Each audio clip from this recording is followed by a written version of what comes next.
Sheweje, a director of Dubril.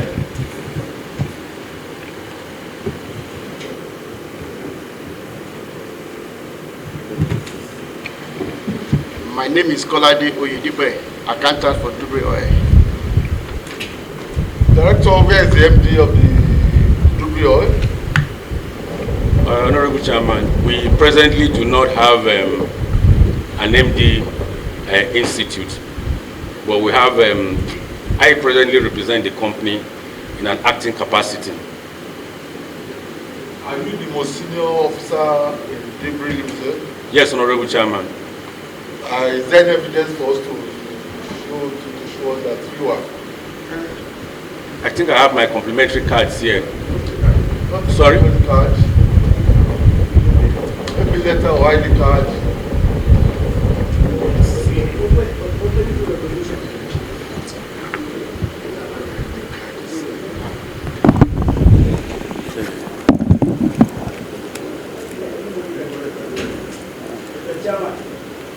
I think ID card is not enough. I can also claim to be acting MD of the company. I can claim ID card. I cannot be welcome to anybody. It can be accepted by anybody. What we do ascertain the authenticity and the credibility of the claim is give us a resolution of the company to give you that mandate. It's only the company which is board or agency or anybody that will make a resolution. When we come back of the decision of the company, not only one person, but the domestic policy and decision of the company will give you that mandate.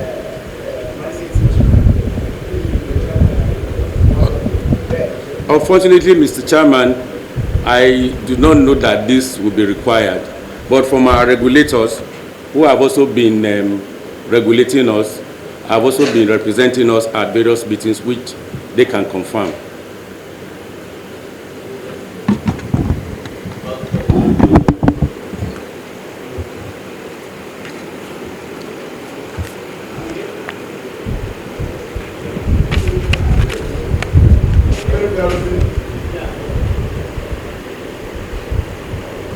Do you go in under the law?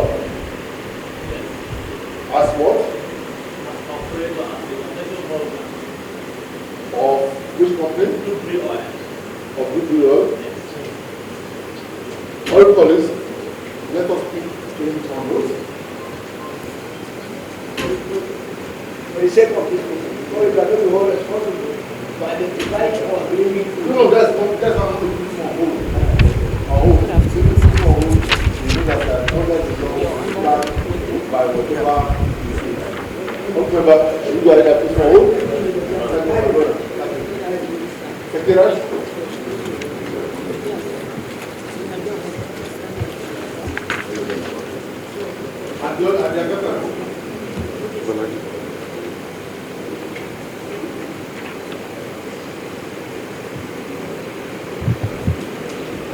I, Sheweje Clement. Hi, Kolade Oyedepo, Director of Dubril Oil Company Limited, accountant of Dubril Oil Company Limited, do solemnly swear and affirm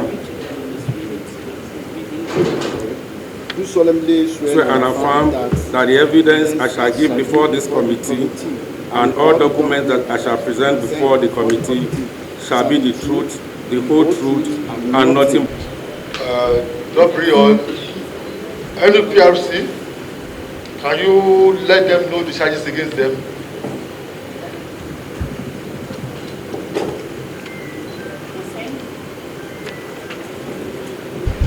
The breakdown of the number is they have gas flare liability of $2,338,588.15, and the crude oil royalty outstanding of $646,605.55. Thank you, Chairman. Distinguished members of the committee, The figures as announced by NUPRC are correct. They were figures that we reconciled with them, and it's in order. However, the reason why we have the indebtedness is as a result of declined production that we had by about the first quarter of 2024. And resulting from that, we also attempted to carry out some exercises, workover on our two wells. Incidentally, those wells did not produce oil. However, because of the indebtedness and ability, our desire to want to pay, we are in the middle of commencing drilling of 4 wells. As we speak, we are awaiting the final approval from NUPRC so that we can go to site and commence drilling. We hope that if we are able to commence drilling and increase production, we will be able to pay off the amount owed. Until we had this challenge, NUPRC can also confirm we are not owing the Federation account.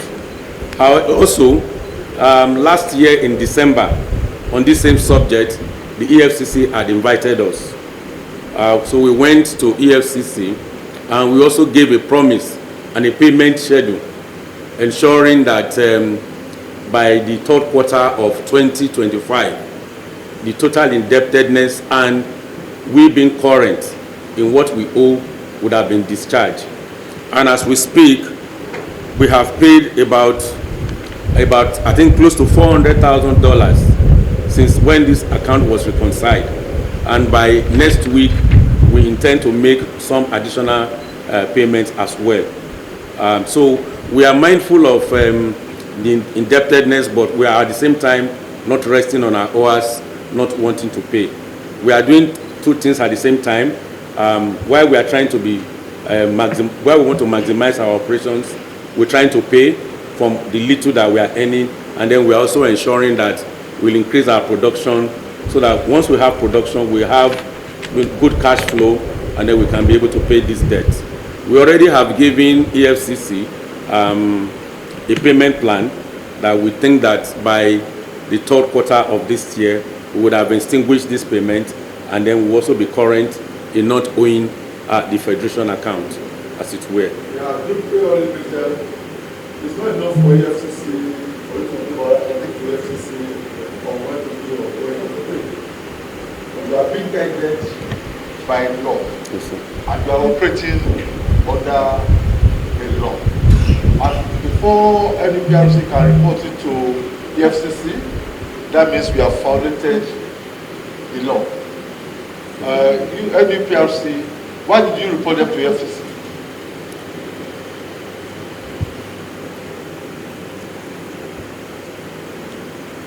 Why? Just why? No, I'm asking you. Why did you report them to EFCC? I don't know what is going on actually. EFCC there is very good at everything. That's your knowledge. Yeah, you might have maybe information, they will just give us some information about a particular something we are doing, investigating something the way we are going to get. You will give to. So basically, I think I cannot, because I'm not the one receiving trying to know the EFCC. It's not by the FCC, it's on what? Well, we got a letter from them that they were carrying out an investigation On what? on royalties owed the Federation account. Thank you, Mr. Chairman. Mr. Chairman, this is an arm of government that is people's oriented. And if we don't say it the way it is, I don't think there is any other arm that will say it the way we will say it. Mr. Chairman, I think the representative of NUPRC is being economic with the truth. And he cannot do the right step of being the accuser before us, at the same time try to hide or give us a half-baked account regarding any of the companies appearing before us. Mr. Chairman, it is somehow appalling in this country that something that is purely within the realm of the civil actions at times, because of the nature of our society, bulldozed into the criminal realm. If EFCC have no business to investigate a company solely on account of being indebted to the Federation, to Nigerians by virtue of non-payment of their statutory amount, it is not a crime. Rather, it is a matter that can be enforced through a civil process, one of which is this process. Secondly, even if it gets so worse, some statutory regulations like stopping them from operation, seizing their licenses, even going to court and force payment, federal government can sue a company or an organization or a body to court and claim their money. But to, at times bulldoze citizens solely because you want to use the instrument of government to enforce or to compel mandatory payments is not right, and we shouldn't encourage it. It will be too bad that if solely the purpose of the investigation is for the debt owed by this company to the Federation account, it is wrong to use the EFCC as a means of recovering of that. The EFCC is not a debt recovering agency, likewise police. So if it is purely civil, Mr. Chairman, investigate to find out if it's solely the issue of non-payment, that matter should be withdrawn from the EFCC. And a company be made by this committee, if found liable, to pay the exact amount, and they found out that they are owing us. So they have to pay the money and have to agree on how the money will be paid, and we must enforce the payment. Thank you, sir. Mr. Chairman, honorable colleagues, let me first concur or make a reference to what the last speaker have said as regards to the being very economical or something of that kind by the NPRC representative. Mr. Speaker, let me remind the people that represent the NPRC that since they are under oath, there is very serious problem to that regard. Under the Criminal Code, Section 118 reads, a person convicted of lying under oath is perjury. And that code says, any person convicted of perjury is liable to imprisonment for up to 14 years if the offense is committed to procure the conviction of another person for an offense punishable by death or something of that nature. So let me talk to my junior brother there. Please, we want to see you moving around working for this country. If you know there is any information that this committee needs, please don't hesitate or don't allow anybody to in any way deceive you. Whatever information this committee wants, this is a statutory committee. We have almost 200 committees in this House of Representatives. The committee that drives its powers from the Constitution of the Federal Republic of Nigeria, direct, not through the House standing rules or something of that nature. Good. Mr. Chairman, to the acting director of Dubril Oil Company, I don't understand what he was trying to portray here. While there's a default in the area of gas flaring, royalty, and rest, but what he's trying to say, they can only they can only oblige their obligation to pay when the N4.5 gives them approval to continue the oil exploration and oil wells they are talking about.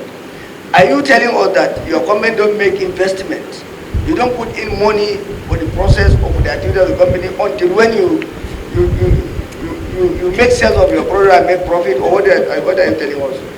And Mr. Chairman, I want to ask for us to check in the acts. If there's default by any company, penalty is different from interest. Any money accrued, you see the money now. They get the money, they are doing business with the money.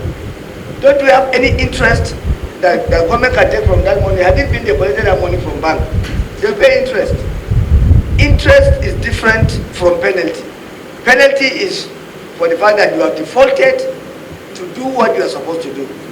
Because you refuse to do what you are supposed to do, you still have the money, you continue to do business with it, and we get profit. So I think, Mr. Chairman, the clerk should take note.